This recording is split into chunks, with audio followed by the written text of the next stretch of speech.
এ পুটেদা খেলতে যাবি না? সবাই তোর জন্য ওয়েট করছে। যাবো দাঁড়া, ভাতটা খেয়ে নি। তুই আয় এখানে বস।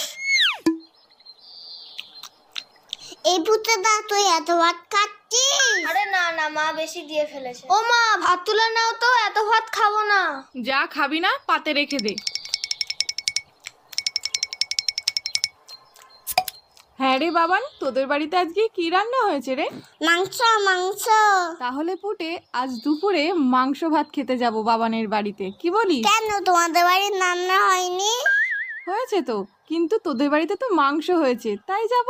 পুটেদা এত ভাত খেয়ে নিল, তাহলে তো আমাদের সবার ভাত খেয়ে নেবে। হ্যাঁ মা, যাবো যাবো না আমি তো মিথ্যে কথা বলেছি। বাবা তো পচা কাতলা মাছ এনেছে বাজার থেকে। আমি এখন যাই, সবাই আমাকে খুঁজে